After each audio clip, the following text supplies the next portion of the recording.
Assalamualaikum warahmatullahi wabarakatuh.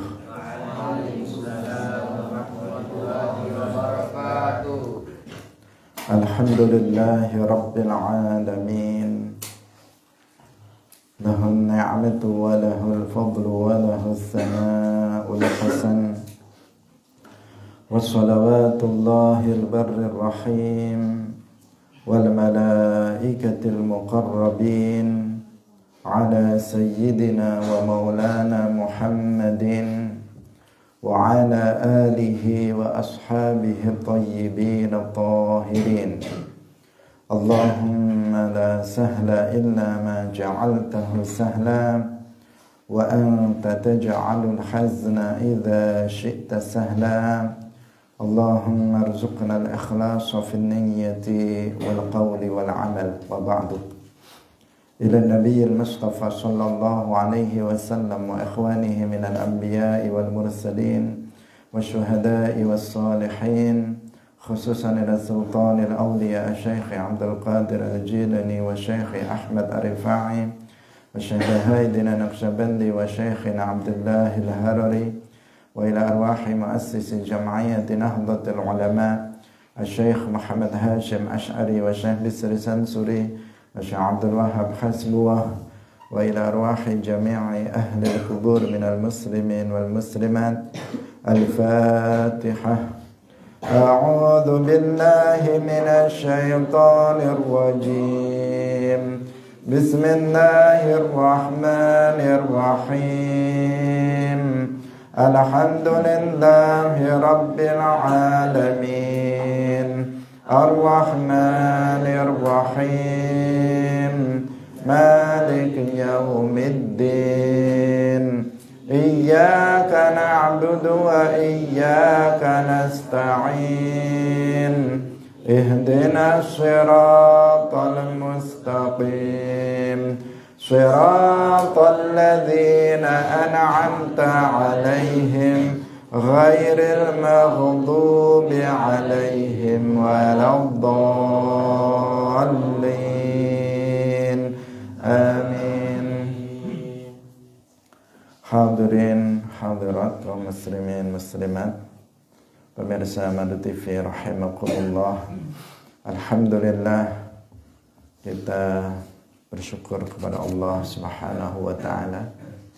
Pada pagi hari ini Allah Subhanahu wa taala masih melimpahkan nikmat-nikmatnya kepada kita semuanya, nikmat hidup, nikmat sehat, nikmat iman, Islam, taufik dan lainnya, sehingga pagi hari ini kita semuanya bisa kembali bertemu untuk melanjutkan pengajian kita dalam kitab Mukhtasar Ibn Abi Jamrah. Semoga Allah Subhanahu wa taala memberikan pemahaman yang benar terhadap kita semuanya. Amin ya rabbal alamin.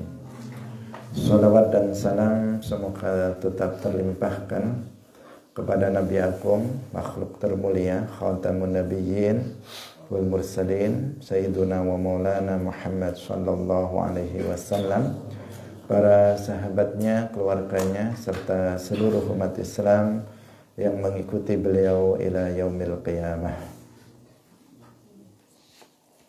Hadirin rahimakumullah. Mari kita ikhlaskan niat kita masing-masing. Kita ngaji semata-mata untuk mencari ridha Allah Subhanahu wa ta'ala. Pagi hari ini kita masih sampai pada pembahasan hadis nomor 157.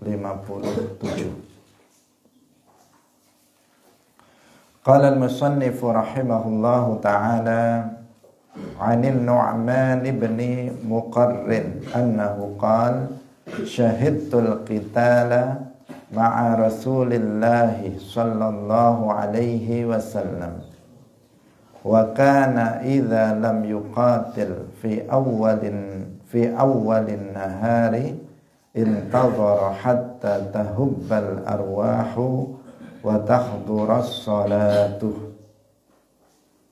An-Nu'man ibn Muqarrin, saking An-Nu'man ibn Muqarrin, annahu qala, sak temene An-Nu'man ibnu Muqarrin qala wasdawuh sapa An-Nu'man syahidtu naksani sapa ingsun tegese hadir sapa ingsun al-qitala ing pira-pira perang ma'a Rasulillahi sartane Rasulillah sallallahu alaihi wasallam.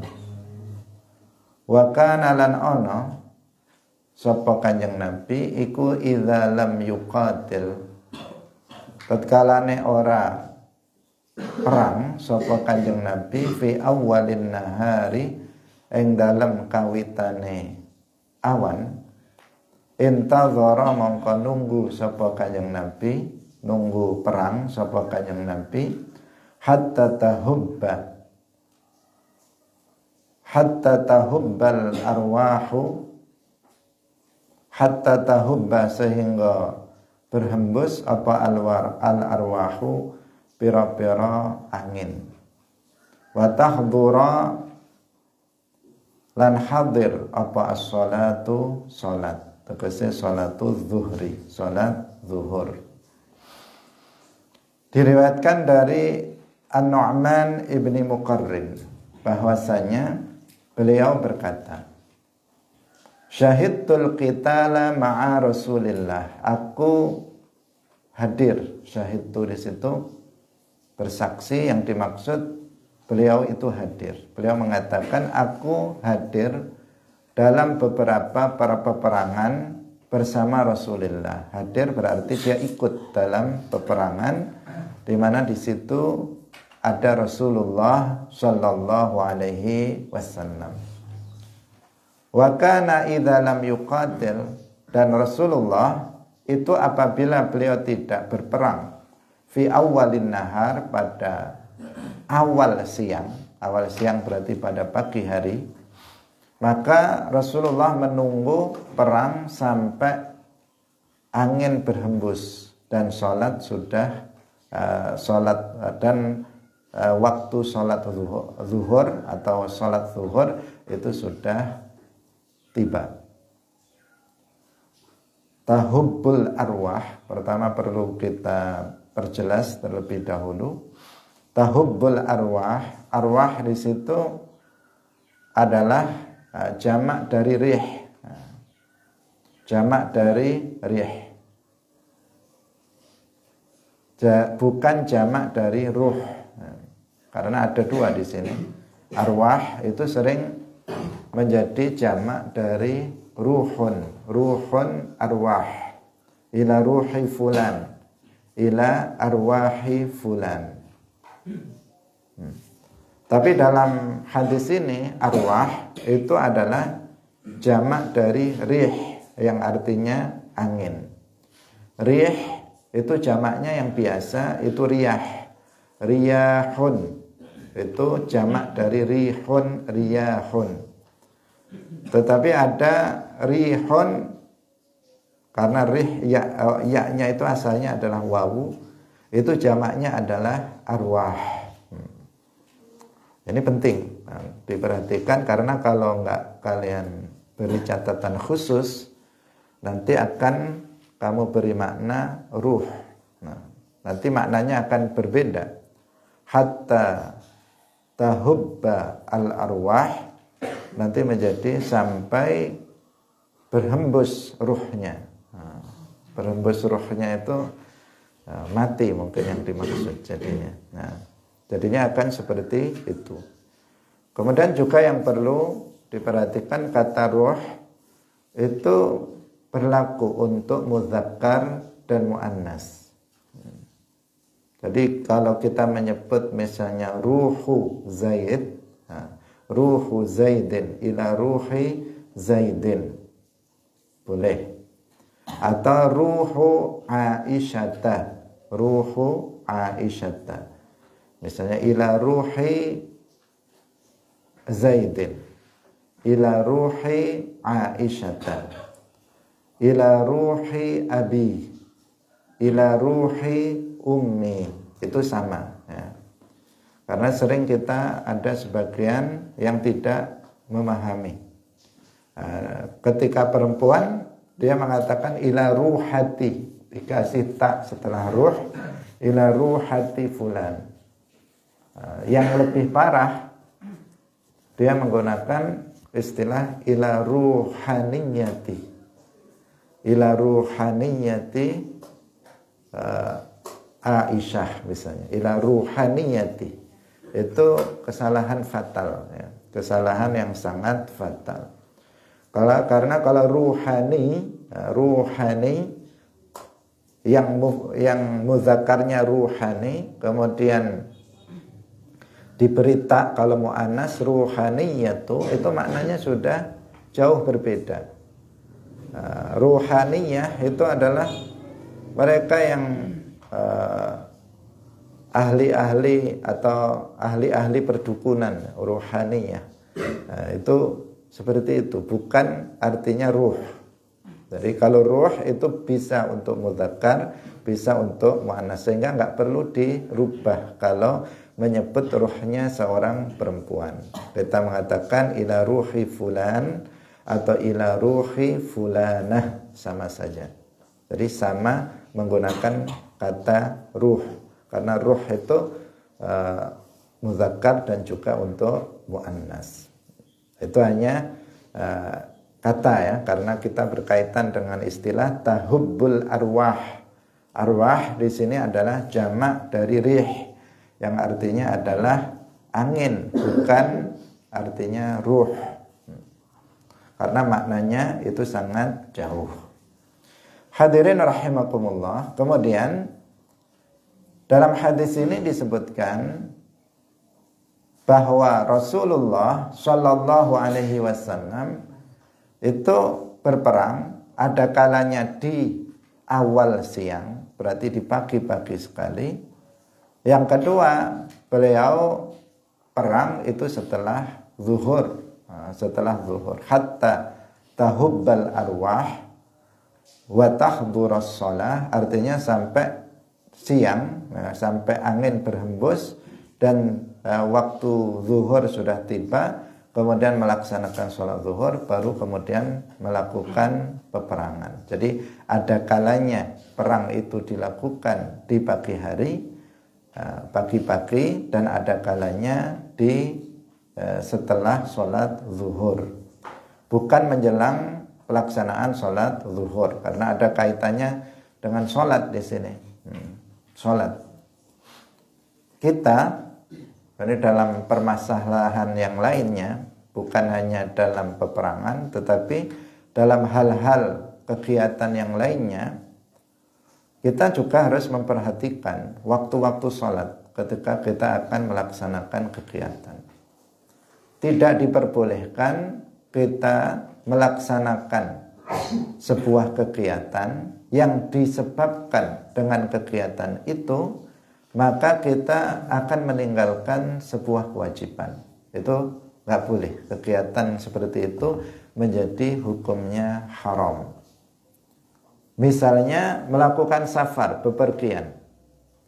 Dia tahu apabila dia berangkat pada jam itu, maka akan menyebabkan dia tidak melaksanakan sholat zuhur, misalnya. Maka di sini perjalanan itu menjadi haram. Dia sudah tahu, dia beli tiket misalnya, atau tiket kereta api, atau tiket pesawat atau bus misalnya. Nah, dia kan bisa memilih jadwal. Ternyata dia memilih jadwal yang jadwal itu mepet dengan sholat, nanggung. Jika dia sholat dulu belum masuk waktu sholat, jika dia nanti ikut jadwal itu, maka dipastikan dia nggak akan sholat zuhur misalnya. Maka perjalanan seperti ini perjalanan yang hukumnya adalah haram, karena disebabkan itu dia kemudian meninggalkan sebuah kewajiban. Ini faedah lain selain dalam permasalahan perang ini. Ada sebagian sekarang dalam rangka peringatan hari kemerdekaan, ada sebagian orang mengadakan kegiatan yang dilakukan, misalnya ada gerak jalan atau ada karnaval, kegiatannya dilaksanakan pada jam 11. Jam 11 belum masuk waktu zuhur. Nah, itu sudah harus start di lapangan jam 11. Padahal belum masuk waktu zuhur. Akhirnya jam 11 sudah start dimulai. Dia pun dengan sebab melakukan kegiatan itu, dia tidak sholat zuhur. Juga tidak sholat asar karena belum selesai. Nah, ini kegiatan yang semacam itu yang menjadikan dia itu meninggalkan sebuah kewajiban, maka hukumnya menjadi haram. Nah, itu harus diwaspadai. Ya, jadi kita mengadakan apa saja, kegiatan apa saja, maka kita harus perhatikan waktu sholat. Ini gimana? Kira-kira nabrak waktu sholat yang nanti akan menjadikan peserta misalnya itu meninggalkan kewajiban apa enggak? Jika ya, lebih baik itu ditunda atau dimajukan. Nah, seperti dimajukan pagi-pagi sekali sebelum zuhur sudah selesai, atau kita adakan pas tepat setelah sholat zuhur, nanti enggak sampai habis waktu asar itu sudah selesai. Itu cara kita dalam membuat sebuah acara atau membuat sebuah agenda kegiatan. Jangan sampai dengan kegiatan yang kita lakukan kemudian kita meninggalkan sebuah kewajiban. Apalagi sholat yang ditinggalkan. Kita mengetahui bahwa sholat itu adalah kewajiban yang paling wajib setelah iman kepada Allah dan Rasulnya. Afdalul a'mal imanun billahi wa rasulih. Begitu dalam hadis bahwa amal perbuatan yang paling utama secara mutlak itu iman kepada Allah dan Rasulnya. Kemudian setelah itu adalah sholat 5 waktu. Nah, sholat 5 waktu ini yang menjadi amal yang termulia dan yang pertama kali nanti akan dihisab oleh Allah Subhanahu wa taala pada hari kiamat. Sehingga jangan sampai sekali-kali kita meninggalkan sholat kecuali kalau sudah mati, dia bisa meninggalkan sholat karena sholat ini atau tidak memiliki kesadaran, sudah tidak memiliki kesadaran baru seseorang bisa meninggalkan sholat. Karena dalam kondisi apapun seseorang itu tetap wajib melaksanakan sholat. Nggak bisa berdiri, maka bisa dengan duduk. Nggak bisa dengan duduk, maka bisa dengan berbaring ke kanan atau ke kiri. Nggak bisa, maka dengan terlentang. Masih bisa melafalkan rukun-rukun qauli, maka diucapkan dengan lisan. Kalau sudah nggak bisa, maka dengan hati. Sampai seseorang sudah tidak memiliki kesadaran atau dia sudah mati, maka sudah nggak ada kewajiban baginya melaksanakan sholat. Ini yang menunjukkan bahwa sholat 5 waktu harus lebih diperhatikan dari amal-amal yang lainnya, mengingat dia adalah amal yang paling mulia setelah iman kepada Allah dan Rasulnya. Dalam hadis ini diceritakan bahwa Nabi itu dalam melaksanakan perang beliau melakukannya di awal, kalau nggak pagi sekali beliau memulai peperangan, atau beliau menunggu terlebih dahulu sampai tiba waktu zuhur, kemudian sholat zuhur dan kemudian baru melaksanakan perang. Karena dalam perang tetap berkewajiban untuk sholat, sehingga kita dalam fikih ada yang disebut dengan sholatul khauf. Sholatul khauf adalah sholat yang dilakukan dalam peperangan secara berjamaah. Tetap dilakukan. Ini juga menunjukkan pentingnya sholat secara berjamaah. Dalam peperangan pun itu diatur tata cara sholat berjamaah. Jadi bukan berarti karena sedang perang kemudian libur sholatnya, enggak. Tetapi sholat tetap wajib, bahkan sholatnya juga tetap secara berjamaah, bukan sendiri-sendiri. Hadirin rahimakumullah. Jadi harus difikirkan ya tentang masalah waktu pelaksanaan sebuah kegiatan yang kita laksanakan. Kita lanjutkan pada hadis berikutnya. An Asma abnati Abi Bakrin qalat qadimat alayya ummi wa hiya musyrikatun fi ahdi Quraisyin idza ahadu Rasulullah sallallahu alaihi wasallam wa muddatihim ma'a abiha fastaftat Rasulullah sallallahu alaihi wasallam faqalat ya Rasulullah inna ummi qadimat alayya wa hiya raghibatun afa asiluha qala na'am siliha. An Asma'a ibnati Abi Bakr, saking Asma anak wadone Abi Bakar. Saudara siapa? Saudara Sayyidah Aisyah radhiyallahu anha, saudara seayah dengan Sayyidah Aisyah. Aisyah bintu Abi Bakar, Asma bintu Abi Bakar. Qalat wasdawa sapa Asma, qadimat wastaqa alayya ing atase ingsun sapa ummi ibu ingsun. Wahia halih utawi ummi iku musyrikatun wong kang musyrik. Ini beda ibu dengan Sayyidah Aisyah. Jadi ibunya itu masih musyrik. Fi ahdi Quraisyin ing dalem mangsa perjanjian Quraisy. Perjanjian karo wong Quraisy. Idza ahadu Rasulullah, karena wis janji atau ngenekaken perjanjian sapa Quraisy Rasulullah ing Rasulullah sallallahu alaihi wasallam. Janji maksudnya perjanjian perdamaian. Wa muddatihim lan mongso perjanjiane Quraisy ma'a abiha sartane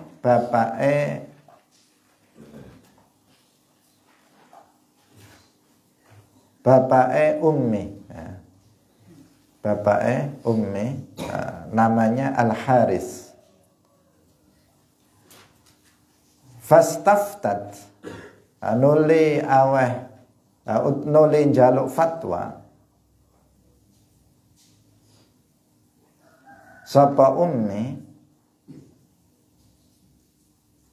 Rasulullah ing Rasulullah sallallahu alaihi wasallam.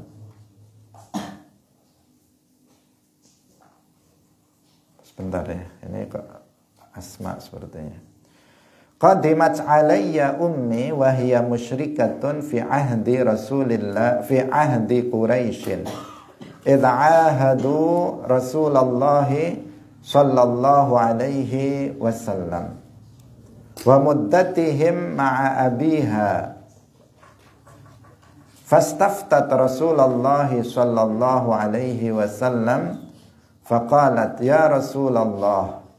Ya, fastaftat, kalau ini ibu, fastaftat nuli njaluk fatwa sapa ummi Rasulullah ing Rasulullah sallallahu alaihi wasallam. Faqalat nuli dawuh sapa Asma, di sini Asma, ya Rasulullah inna ummi sak temene ibu ingsun iku qadimat wis teka sapa ummi alayya ing atase ingsun. Wahia lan utawi ummi iku raghibatun wong kang jaluk ing sebagian bondo ingsun. Afa asiluha ana ta aweh sapa ingsun ing ummi. Qala jawab sapa Kanjeng Nabi, na'am ya siliha awaya sapa sira ing ummuki ing bondo. Nah. Hadirin rahimakumullah, diriwayatkan dari Asma ibnati Abi Bakar, tadi kita katakan yaitu saudara seayah dari Sayyidah Aisyah radhiyallahu anha. Beliau berkata, ibuku telah datang kepadaku dan beliau itu adalah orang yang musyrikah, belum masuk ke dalam agama Islam. Fi ahdi Quraisy, yaitu dalam di masa ketika orang-orang Quraisy itu mengadakan perjanjian untuk tidak berperang, atau yang disebut dengan perjanjian damai dengan umat Islam, yaitu yang disebut dengan Sulhul Hudaybiyah. Sulhul Hudaybiyah, perdamaian, perjanjian damai yang dilakukan oleh Rasulullah Shallallahu Alaihi Wasallam dengan orang-orang kafir Quraisy. Ketika dalam kondisi seperti itu di masa perjanjian Hudaybiyah, perdamaian antara orang-orang Islam dengan orang-orang Quraisy, ibu dari Sayyidah Asma ibnati Abi Bakar, yang mana dia adalah orang musyrik, seorang perempuan musyrikah kafirah, itu datang yang datang kepada Asma, di mana dia meminta sebagian dari harta anaknya, minta sesuatu, yaitu harta dari anaknya. Sehingga Asma ini kemudian bertanya kepada Rasulullah Shallallahu Alaihi Wasallam, apakah beliau itu memberikannya atau tidak memberikannya, karena ibunya ini adalah seorang perempuan yang kafirah. Apakah dia ngasih atau dia tidak memberikannya? Kemudian Nabi Shallallahu Alaihi Wasallam menjawab, berikanlah. Siliha di sini artinya berikanlah sebagian hartamu kepada ibu kamu, meskipun dia adalah seorang perempuan yang kafirah atau seorang perempuan yang musyrikah. Hadirin yang dirahmati oleh Allah Subhanahu wa taala. Apabila seseorang itu memiliki kedua orang tua yang non muslim, pada masa sekarang misalnya ada seseorang bapaknya itu non muslim atau ibunya itu non muslim, bagaimana dia bermuamalah atau bergaul dengan bapak dan ibunya yang musyrikah atau kafirah tersebut? Nah, ini kan kalau yang di konteksnya di sini itu kan memang di masa perjanjian damai, nah, sehingga mereka bisa saling berkomunikasi satu dengan yang lain, bisa datang karena memang di masa perjanjian damai. Nah, apalagi pada masa sekarang, yang antara anak dengan kedua orang tua meskipun beda agama itu masih bisa berkomunikasi antara satu dengan yang lainnya. Maka seorang anak meskipun dia muslim atau muslimah, kemudian kedua orang tuanya itu non muslim, itu masih secara lahiriah dalam pergaulan itu masih dituntut untuk bisa berbuat baik kepada keduanya, dengan harapan mereka kemudian mau masuk ke dalam agama Islam. Jadi tetap sang anak yang sudah misalnya dia sudah memeluk agama Islam, dia tetap menjaga hubungan baiknya dengan kedua orang tuanya, misalnya dengan membantunya, dengan membantu kebutuhan kedua orang tua, atau dengan misalnya mengunjunginya, tetap mengunjunginya sebagaimana orang tua yang muslim, muslimah, tetap menjaga silaturahim. Nah, di sini juga demikian. Nah, dia tetap berusaha untuk memperlihatkan akhlak mulia dari Islam. Kecuali apabila kedua orang tuanya itu sudah tidak mau. Nah, karena terjadi kasus juga kedua orang tuanya itu sudah nggak mau lagi ketika anaknya sudah muslim, muslimah, udah kemudian diusir dari rumahnya dan tidak menerima anak itu untuk datang ke tempat dia. Itu permasalahan yang berbeda karena dia tidak bisa untuk kemudian berbuat baik kepada kedua orang tuanya. Nah, tetapi selama masih bisa untuk melakukan kebaikan dengan mengunjunginya, kemudian membantunya di saat keduanya membutuhkan, dia bisa memperlihatkan akhlak mulia dalam Islam yang diajarkan oleh Islam, maka dia diperbolehkan untuk melakukan itu. Dan justru dengan itu nanti diharapkan kedua orang tuanya itu bisa mendapatkan hidayah dan masuk ke dalam agama Islam. Karena banyak orang non-muslim itu masuk ke dalam agama Islam, yang menjadi penyebab dari masuknya ke dalam Islam, mendapatkan hidayah dari Allah, itu karena melihat akhlak dari orang Islam. Sebaliknya banyak orang itu menjauh dari Islam itu gara-gara melihat akhlak yang buruk dari sebagian umat Islam. Sehingga sering sekali sengaja, ada sebagian yang sengaja untuk merusak moral dari umat Islam, akhlak dari umat Islam. Banyak orang-orang Islam yang bertingkah laku seperti orang-orang kafir, sehingga menjadi tidak menarik bagi orang-orang non-muslim.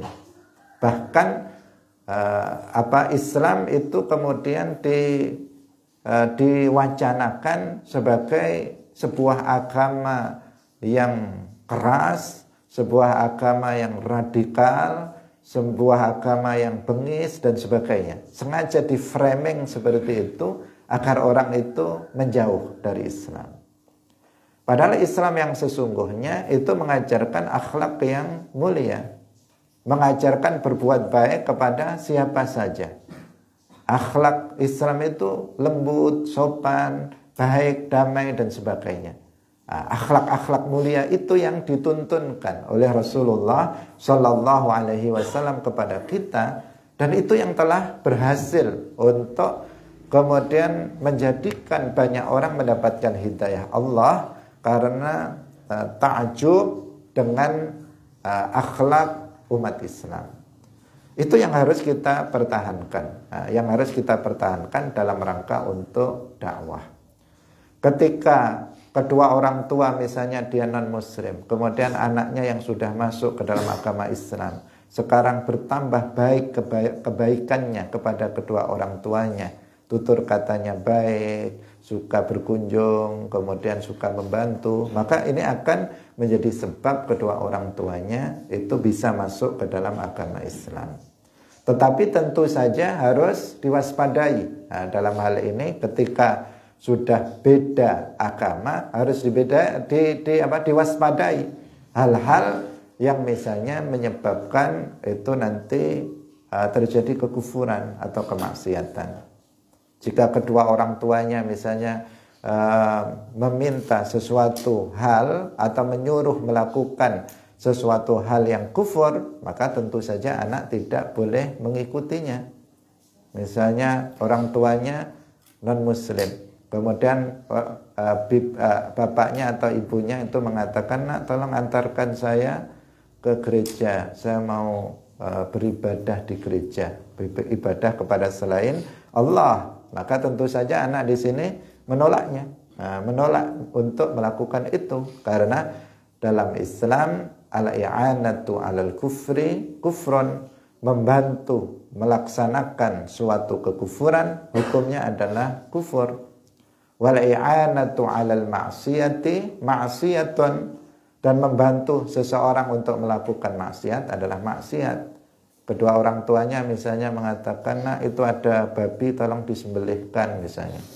mau saya masak misalnya, itu maka nggak boleh bagi anaknya kemudian dia ikut menyembelihkannya untuk orang tuanya meskipun dia tidak makan, karena itu membantu orang lain melakukan perkara yang haram, maka hukumnya adalah haram. Ya, tetap harus waspada, menjaga akhlak mulia sebagai seorang muslim muslimah, tetapi tidak boleh melanggar ketentuan syarak, karena la ta'ata li makhluqin fi ma'siyatil khaliq. Tidak ada ketaatan terhadap makhluk dalam bermaksiat kepada Al-Khaliq, kepada Allah Subhanahu wa ta'ala. Ini diantara faidah ya, di luar hadis ini yang berkaitan dengan hadis ini. Karena di sini bagaimana seorang Asma bintu Abi Bakar yang ibunya masih musyrikah, kemudian sang ibu beliau menginginkan mendapatkan sesuatu dari anaknya tersebut. Asma kemudian bertanya kepada Nabi apakah beliau memberikannya. Kemudian Nabi meminta kepada beliau untuk memberikan sebagian hartanya kepada sang ibu, meskipun ibu itu adalah seorang musyrikah kafirah. Kita lanjutkan pada hadis berikutnya. An Abi Hurairah qala qala Rasulullah sallallahu alaihi wasallam lamma qadallahu azza wa jalla al-khalqa kataba fi kitabihi fahuwa indahu fawqa al-arshi inna rahmati ghalabat ghadabi. An Abi Hurairah, saking Abi Hurairah, qala wasdawuh sapa Abu Hurairah, qala wasdawuh sapa Rasulullah sallallahu alaihi wasallam lamma qada, tatkalane wis nitahaken itu wis nyiptaaken sapa Allahu Gusti Allah azza wa jalla al khalqa ing makhluk, kataba perintah sapa Allah ing al-qalamul perintah nulis sapa Allah ing al-qalamul a'la. Harus hati-hati di sini. Fi kitabihi ing dalam kitabe Allah. Fahuwa mangkautai kitabuhu iku indahu. Kitab kang den mulyaaken Allah. Fauqal arsy ana ing dalam dure arsy. Inna rahmati sak temene rahmatku rahmati Allah iku ghalabat ngelindih apa rahmati ghadabi ing murka ingsun. Hadirin rahimakumullah, hadis ini tergolong sebagai hadis mutasyabihat. Harus hati-hati dalam hal menerjemahkannya, karena jika diterjemahkan dengan tidak hati-hati secara harfiah, maka nanti akan menimbulkan sebuah pemahaman yang berbahaya terhadap akidah. Saya bacakan terlebih dahulu, kita terjemahkan dengan terjemahan ma'nawiyah. Diriwayatkan dari Abi Hurairah radhiyallahu anhu, beliau berkata, Rasulullah sallallahu alaihi wasallam bersabda, ketika Allah telah menciptakan makhluk, kataba fi kitabihi. Artinya di sini pertama harus diperhatikan, Allah memerintahkan al-qalamul a'la untuk menulis di kitabnya. Jadi bukan Allah menulis pakai pulpen terus pakai menulis dengan punya tangan terus menulis, enggak seperti itu. Kataba itu maknanya bermacam-macam ya. Maknanya bermacam-macam. Ada kalanya kataba yaktubu itu ya makna dasarnya menulis seperti kalian menulis. Ada kalanya kataba itu artinya mewajibkan, faradho, seperti kutiba alaikumus syiyam. Artinya diwajibkan atas kalian berpuasa. Bukan artinya ditulis pada kalian, tetapi diwajibkan. Nah, kataba di sini menulis, tetapi bukan Allah yang menulis. Allah memerintahkan al-qalamul a'la untuk menulis fi kitabihi yang dalam fi kitabihi pada kitabnya Allah. Nah, kitab di sini para ulama memiliki dua pendapat. Sebagian berpendapat fi kitabihi di sini yang dimaksud adalah al-lauhul mahfuz. Yang dimaksud adalah al-lauhul mahfuz. Itu menurut sebagian ulama.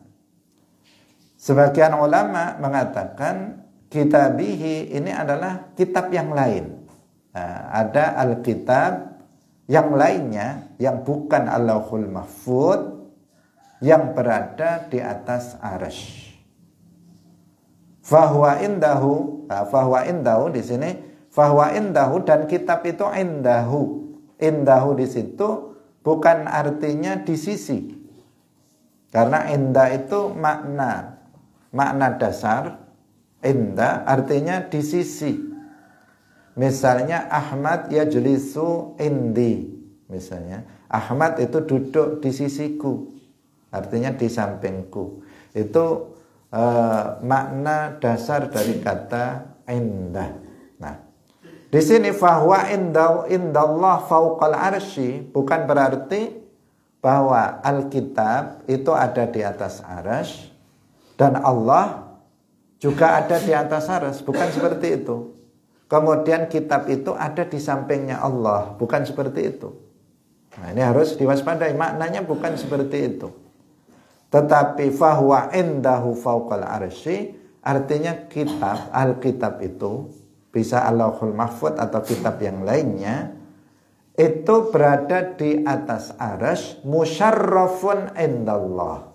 Nah, dimuliakan. Ini namanya indiyatut tasyrif. Inda yang berarti untuk memuliakan. Seperti sering kita mengatakan indallah, artinya menurut Allah. Sesuatu itu menurut Allah Subhanahu wa ta'ala. Sesuatu yang dimuliakan oleh Allah. Namanya indiyatut tasyrif dalam bahasa Arab itu ada.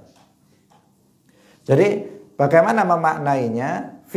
Kataba fi kitabihi fahuwa indahu fauqal arsy. Maknanya Allah memerintahkan kepada al-qalamul a'la untuk menulis di Alkitab yang berada di atas arsy, yang dia dimuliakan oleh Allah Subhanahu wa ta'ala. Itu maknanya. Bukan maknanya, ini makna yang salah, bukan artinya Allah, tidak dikatakan Allah itu menulis di kitabnya yang ada di sampingnya di atas arsy. Nah, seakan-akan dikatakan bahwa Allah ada di atas arsy, kemudian di sampingnya ada Alkitab, kemudian Allah nulis di Alkitab itu. Nah, bukan seperti itu. Bukan seperti itu maknanya. Nah, tulisannya apa? Inna rahmati ghalabat ghadabi. Hadirin rahimakumullah. Di sini para ulama, kita ingin menjelaskan agak detail.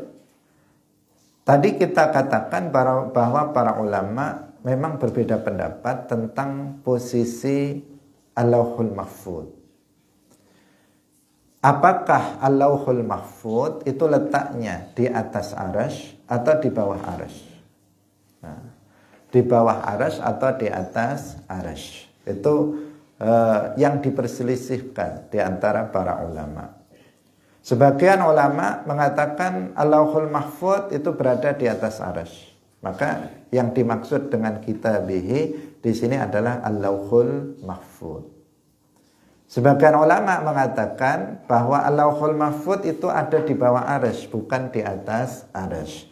Maka Alkitab di sini adalah Alkitab yang lain, yang itu bukan al-lauhul mahfuz.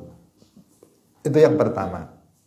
Jika yang dikehendaki atau dua-duanya baik yang mengatakan Al-Lauhul Mahfud itu ada di bawah arsy, atau yang mengatakan Al-Lauhul Mahfud ada di atas arsy, dua-duanya tetap berdasarkan hadis ini menunjukkan bahwa di atas arsy itu ada sesuatu. Di atas arsy itu ada tempat di mana di situ ditempati oleh Alkitab. Terlepas apakah Alkitab itu Al-Lauhul Mahfud atau Alkitab itu adalah kitab yang lainnya. Paham? Nah, karena sebagian orang Wahabi di atas arsy itu nggak ada tempat katanya. Lah di sini hadis ini menunjukkan kepada kita bahwa di atas Lauhul Mahfud itu ada tempat. Bahkan ada sesuatu yang bertempat di atasnya. Apa itu? Yaitu Alkitab. Yang menurut sebagian ulama itu Al-Lauhul Mahfud, dan menurut sebagian ulama itu Alkitab yang lain yang bukan Lauhul Mahfud, tetapi yang pasti di atas arsy itu ada tempat, dan yang bertempat di situ ada makhluk namanya Alkitab. Nah, sehingga apabila ada seseorang mengatakan bahwa Allah Subhanahu wa ta'ala itu bertempat di atas arsy, maka berarti dia telah menyerupakan Allah dengan makhluk, yaitu Alkitab atau Al-Lauhul Mahfud jika yang dikehendaki adalah Al-Lauhul Mahfud. Jatuh pada tasbih orang-orang Wahabi yang mengatakan Allah itu bertempat di atas arsy, maka mereka telah yushabbihullaha bi khalqihi, yaitu Al-Lauhul Mahfud atau Alkitab. Telah menyerupakan Allah dengan makhluknya, dan tasbih itu adalah sebuah keyakinan yang kufur. Orang yang meyakininya itu jatuh pada kekufuran. Karena dalam ayat-ayat Al-Qur'an banyak sekali disebutkan nas yang menunjukkan Allah tidak serupa dengan makhluk. Laisa kamitslihi syai' di antaranya. Enggak ada sesuatu pun yang menyerupai Allah. Enggak ada Allah menyerupai sesuatu pun dari makhluknya, baik dalam satu segi maupun dalam semua segi.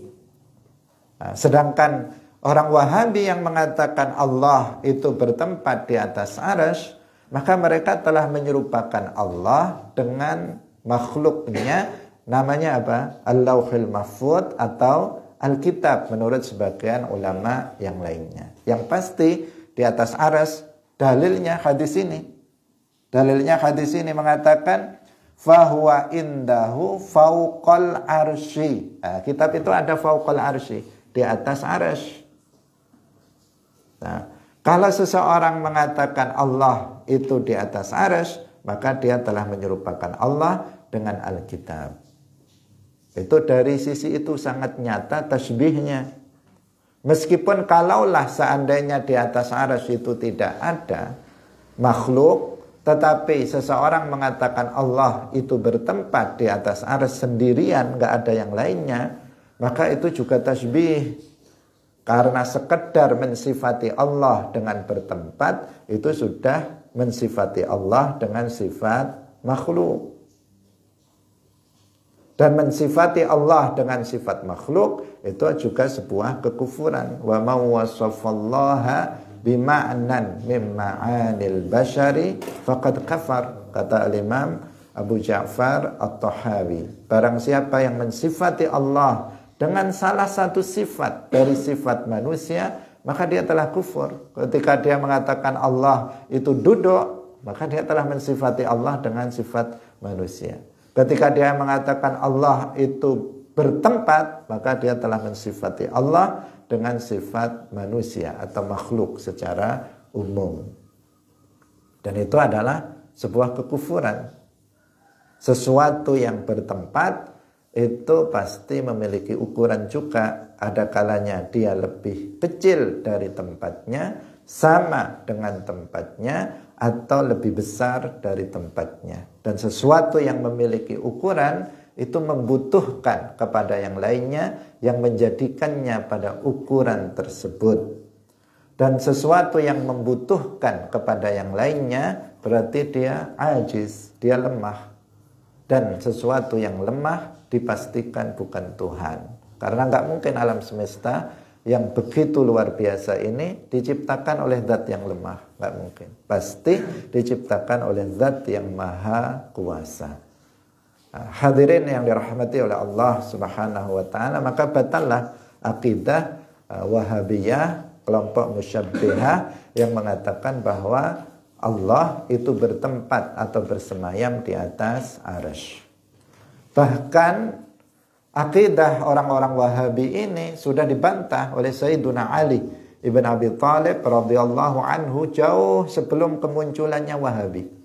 Wahabi belum muncul, musyabbihah belum muncul, Sayyiduna Ali sudah membantah mereka.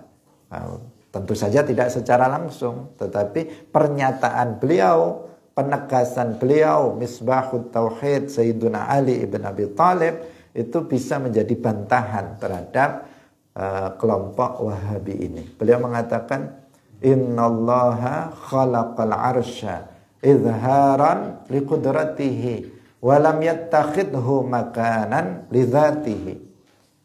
Sesungguhnya Allah menciptakan arsy itu izharan liqudratihi, untuk memperlihatkan kekuasaannya. Para malaikat yang melihat arsy, maka semakin kuat keimanan mereka kepada Allah Subhanahu wa ta'ala, karena melihat betapa maha kuasanya Allah Subhanahu wa ta'ala yang menciptakan arsy.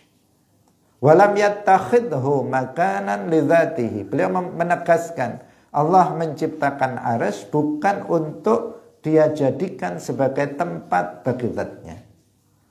Berbeda dengan keyakinan orang Wahabi yang meyakini bahwa arsy itu adalah tempat bagi Allah Subhanahu wa ta'ala. Wal'iyadzu billah, hati-hati dengan akidah tasbih, akidah sesat kaum Wahabi.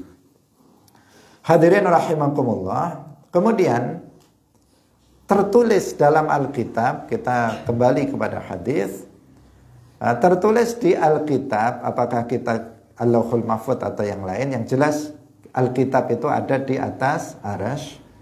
Tertulis di situ, Inna rahmati, ini yang diperintahkan oleh Allah untuk ditulis di situ, yaitu Inna rahmati ghalabat ghadabi. Nah, sesungguhnya dalam riwayat yang lain sabaqat ghadabi, dalam hadis ini ghalabat ghadabi. Ini juga harus hati-hati dalam memaknainya. Inna rahmati ghalabat ghadabi, sesungguhnya penampakan dari rahmatku itu lebih banyak daripada penampakan dari murkaku. Bukan artinya sifat rahmah dan sifat ghadab itu sabaqat, artinya dulu mendahului, banyak-banyakan, bukan rahmahnya. Karena sifat Allah seperti yang sudah sering kita jelaskan itu azaliyatun abadiyatun. Tidak dikatakan ini dulu baru datang yang ini. Nah, tidak. Nah, tetapi dia adalah azaliyah, tidak berpermulaan dan tidak berpenghabisan, tidak berubah-ubah. Nah, maka yang dimaksud dengan inna rahmati ghalabat ghadabi, artinya penampakan dari rahmatku, yakni rahmat Allah, itu lebih banyak dibandingkan dengan penampakan dari ghadabnya Allah. Nah, itu sudah terlihat nyata dalam kehidupan sehari-hari, itu sudah terlihat nyata bagi kita bahwa rahmat Allah memang jauh, penampakan rahmat Allah itu jauh lebih banyak dibandingkan dengan penampakan dari ghadab Allah, murka Allah.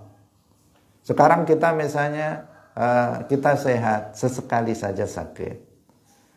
Kondisi dunia ini normal, baik-baik saja, sesekali saja ada musibah. Nah, tidak setiap hari, tidak seluruhnya, tidak setiap waktu. Nah, itu kan menunjukkan rahmat Allah, luasnya rahmat Allah Subhanahu wa ta'ala. Di antara yang menunjukkan rahmat Allah itu adalah para malaikat. Para malaikat. Berapa jumlah para malaikat? Para malaikat adalah makhluk Allah yang paling banyak jumlahnya, yang hanya Allah Subhanahu wa ta'ala yang mengetahuinya. Nggak ada yang mengetahui jumlah malaikat saking banyaknya kecuali hanya Allah Subhanahu wa ta'ala. Dan para malaikat itu adalah mazahir rahmatillah, sebagai penampakan dari wujud dari rahmat Allah Subhanahu wa ta'ala. Setan jumlahnya kalah jauh dibandingkan dengan jumlah para malaikat. Surga lebih luas dibandingkan dengan neraka. Surga itu adalah min mazahiri rahmatillah, wujud dari rahmat Allah Subhanahu wa ta'ala. Surga lebih dulu diciptakan dan lebih luas dibandingkan dengan neraka, yang neraka itu merupakan wujud dari ghadab Allah. Nah, wujud dari ghadab Allah adalah neraka salah satunya. Nah, itu kalah luas dengan surga yang menjadi wujud dari rahmat Allah. Nah, ini hanya gambaran tentang betapa memang rahmat Allah Subhanahu wa ta'ala penampakannya dalam kehidupan di alam semesta ini itu jauh lebih banyak dibandingkan dengan penampakan dari ghadab atau murka Allah Subhanahu wa ta'ala. Rahmat Allah sangat luas. Orang yang melakukan dosa sebanyak apapun dan sebesar apapun, selama dia tidak jatuh kepada kekufuran, maka berpeluang Allah mengampuninya. Jika taubat, Allah pasti mengampuninya. Jika enggak taubat, bisa jadi Allah mengampuninya. Jadi jika taubat, Allah pasti mengampuninya. Man taba, taballah. Jika enggak taubat, bisa jadi Allah mengampuninya meskipun dia enggak bertaubat. Itu betapa rahmat Allah itu sangat luas. Bahkan orang yang sudah kufur, dia sudah murtad misalnya, nggak ada peluang dia untuk diampuni jika dia mati dalam keadaan kafir. Tapi jika dia mau mengucapkan 2 kalimat syahadat, setelah dia kufur, sebelum matinya dia mengucapkan 2 kalimat syahadat, masih bisa diterima. Dia masih bisa masuk Islam dan bertaubat, masih bisa diampuni. Tidak diampuninya itu kapan? Ketika dia mati dalam keadaan sebagai seorang musyrik atau kafir. Sudah lewat waktunya. Semoga bermanfaat. Barakallahu fikum. Wallahul muwaffiq ila aqwamit thariq. Wassalamualaikum warahmatullahi wabarakatuh. La ilaha illallah. Allahumma salli ala sayyidina Muhammad wa ala alihi wa sahbihi wa sallim. Rabbi ighfirli wa liwalidayya wa lil mu'minina wal mu'minat.